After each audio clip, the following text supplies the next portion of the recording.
Everyone. So students, మన జరిగిన 7 exams లో గానీ లేకపోతే ఇప్పుడు మీ స్కూల్లో కండక్ట్ చేసిన ప్రీ ఫైనల్స్ లో గానీ ఎంత మందికి 35, 40, 42, 43, ఈవెన్ 47, 48 వచ్చి ఆగిపోయిన వాళ్ళు ఉన్నారు? అండ్ మీరు ఎంత మంది పర్ఫెక్ట్ స్కోర్ 50/50 లేదంటే 40/40 ని స్కోర్ చేయాలనుకుంటున్నారు? మీ గోల్ అదే అయితే now this video is only for you guys, because I will be discussing the 2025 ultimate strategy to score the perfect marks 50/50 in our physical science exam. And without wasting time, let's get started. Guys, welcome to Vedanta Telugu 8, 9, 10 and this is Gayatri Patel, your master teacher for physics. So physical science ane kaadu edaina oka subject lo this perfect score తీసుకురావడం పెద్ద rocket science విషయం ఏం కాదు నాన్న. అందరు చాలా మంది students కి వచ్చాయి అండ్ ఇప్పుడు రాబోయే ఎగ్జామ్స్ లో కూడా ఆల్మోస్ట్ అందరికి 90% స్టూడెంట్స్ గెయిన్ చేయబోతున్నారు. మరి వాళ్ళు ఎలా స్కోర్ చేస్తున్నారు 50/50? మనం ఎందుకు ఈ 2-3 మార్క్స్ దగ్గర లాగ్ అయిపోతున్నాం, వెనకబడుతున్నాం?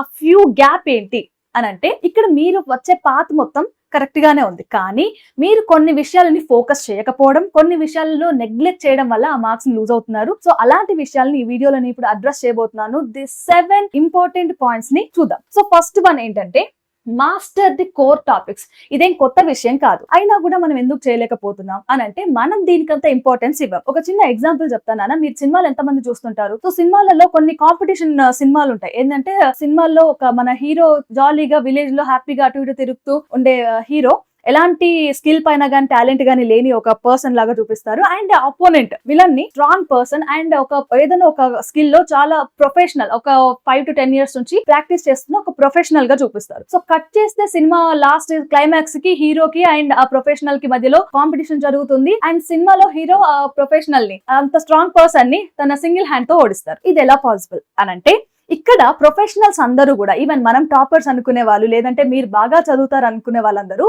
మొత్తం టెక్స్ట్ బుక్ అంతటిని చదివేస్తారు. అండ్ కావాలంటే ఇంకా ఎక్స్ట్రా ఇన్ఫర్మేషన్ ని కూడా మన బ్రెయిన్ లో పెట్టుకుంటారు. సేమ్ లైక్ ఈ ప్రొఫెషనల్స్ 100 టెక్నిక్స్ ని ఒకటే గేమ్, ఇప్పుడు మీరు చెస్ తీసుకున్నా లేకపోతే ఏదైనా రన్నింగ్ తీసుకున్నా లేకపోతే ఇంకే గేమ్ కబడ్డీ తీసుకున్నా, ఎవ్రీ గేమ్ లో కానీ రకరకాల టెక్నిక్స్ ఉంటాయి. వాటి అన్నిటిని ప్రాక్టీస్ చేసి ఉంటారు. కానీ మన హీరో, ఇప్పుడు ఏదైతే మన అమేచర్ హీరోను చూపించారో ఒక్కటే టెక్నిక్ ని, అది ఉన్న అన్ని రోజులలో 30 days గ్యాప్ లేకపోతే 15 days గ్యాప్ లోనో కేవలం ఒక టెక్నిక్ ని మాస్టర్ చేస్తారు. అండ్ దాన్ని యూజ్ చేసి ఈ ప్రొఫెషనల్ ని ఓడిస్తారు. సో ఇక్కడ మీరు నోటీస్ చేయాల్సిన పాయింట్ ఏంటంటే, మనం టెక్స్ట్ బుక్ మొత్తం చదవాల్సిన పని లేదు. కేవలం ద కోర్ టాపిక్స్ కొన్ని ఉంటాయి. ఫర్ ఎగ్జాంపుల్ ఫిజిక్స్ విషయానికి వస్తే, టిఎస్ వాళ్ళకి reflection of light at curved surfaces, refraction and అలాగే ఎలక్ట్రిక్ కరెంట్, ఈ 3 చాప్టర్లు. అదే ఏపీ వాళ్ళకైతే light, reflection, refraction and electricity, ఈ 2 చాప్టర్లు మీరు గట్టిగా పట్టేసుకుంటే మాక్సిమం మార్క్స్ మీరు ఫిజిక్స్ క్వశ్చన్స్ అన్నిటిని అటెంప్ట్ చేయొచ్చు. సో ఇలాంటి కోర్ కాన్సెప్ట్స్ ని వదిలేసి ప్రతి ఒక్క చిన్న పాయింట్, ఎక్కడ పాయింట్ దొరికిన టెక్స్ట్ బుక్ మొత్తం లైన్లు గీసుకుంటూ ఉంటారు. సో ఇదంతా కాదన్న,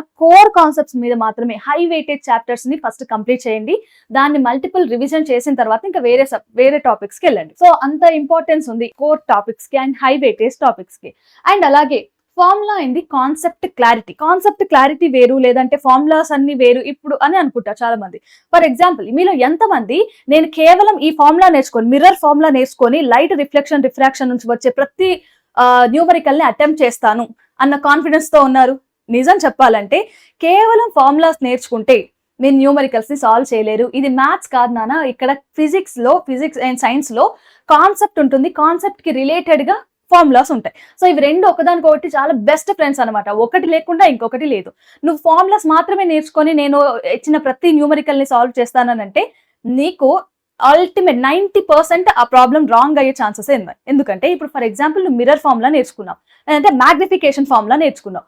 మ్యాగ్నిఫికేషన్ లెన్స్ కి అయితే ఒకలాగా యూస్ చేస్తాం, మిర్రర్స్ కి అయితే ఒకలాగా యూస్ చేస్తాం. అండ్ సైన్ కన్వెన్షన్ కూడా దాంట్లో అప్లికేబుల్ అవుతుంది. సైన్స్ మారిపోతూ ఉంటాయి. సో చాలా విషయాలని మనం నోటీస్ చేసి ఒక ప్రాబ్లమ్ ని అబ్జర్వ్ చేసి ఒక ప్రాబ్లమ్ ని సాల్వ్ చేస్తాం, రైట్? నువ్వు కేవలం ఫార్ములా వల్ల వీలవుతుందా? లేదు. కాన్సెప్ట్ కావాలి అండ్ కాన్సెప్ట్ కి సంబంధించి ఫార్ములాస్ కావాలి. అండ్ ఇంకొక విషయం, ఫార్ములాస్ అనగానే మీరు ఏది ఓన్లీ చూసుకుంటూ పోతుంటారు కాదు, ఖచ్చితంగా పెన్ను పేపర్ తీసుకొని రాయడం స్టార్ట్ చేయండి. మీరు రాయనంత వరకు మీకు ఫార్ములా అనేది రిజిస్టర్ అవ్వదు. అండ్ ఇంకొక విషయం నాన్న, ఫార్ములాస్ మహా అంటే మనం ఏం జేఈ మెయిన్ కి లేకపోతే నీట్ కి ప్రిపేర్ అవ్వట్లేదు కదా. మనం రాసేది board exams, 10th class board exam. ఎన్ని ఫార్ములాస్ ఉంటాయి? టెక్స్ట్ బుక్ మొత్తం చెప్పినా కూడా మన ఫిజిక్స్ నుంచి అయితే మహా అంటే ఒక 10 to 15 క్వశ్చన్స్ ఫార్ములాస్ ఉంటాయి. ఇంకా ఇంపార్టెంట్ హై వెయిటేజ్ అని అంటే గట్టిగా తిప్పి కొడితే 5 to 6 ఫార్ములాస్ ఉంటాయి. వీటిని కూడా మీరు రాయలేకపోతే మీరు ప్లీజ్ 50/50 ఎక్స్పెక్ట్ చేయొద్దు. మీరు ఏ ఎగ్జామ్ లో కూడా కాన్సెప్ట్ లేకుండా ఫార్ములాస్ మాత్రం నేర్చుకోవద్దు. ఫస్ట్ కాన్సెప్ట్ ని మాస్టర్ చేసి దాని తర్వాత ఫార్ములాస్కి వెళ్ళండి. అండ్ రెగ్యులర్ రివిజన్ అవసరం. సాల్వ్ ది పాస్ట్ పేపర్స్ లేదంటే అనలైజ్ ది పాస్ట్ పేపర్స్. ఈ రెండిట్లో ఉన్న తేడా ఏంటి?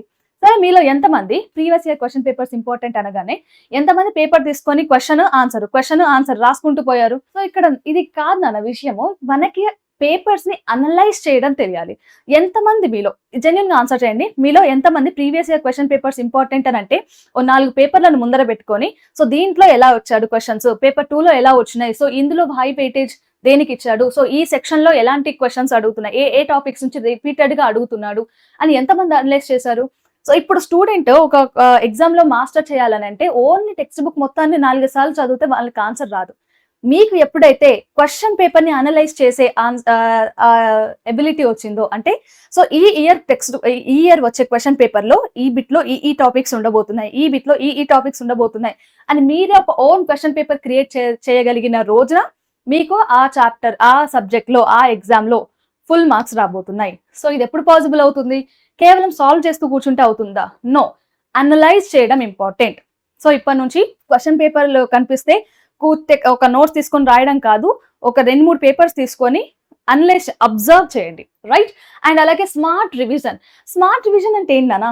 ఏముంది మ్యామ్ స్కూల్లో ఎగ్జామ్ పెట్టింది, చాప్టర్ చెప్పారు, దాని తర్వాత మాకు నోట్స్ రాయించారు, దాన్ని 4 సార్లు అటు ఇటు తిప్పేస్తే సరిపోతుంది రివిజన్. నో, రివిజన్ అని అంటే దట్టు స్మార్ట్ రివిజన్ అని అంటే మనకి దాంట్లో రకరకాల పాయింట్స్ ఉంటాయి, కాన్సెప్ట్స్ ఉంటాయి.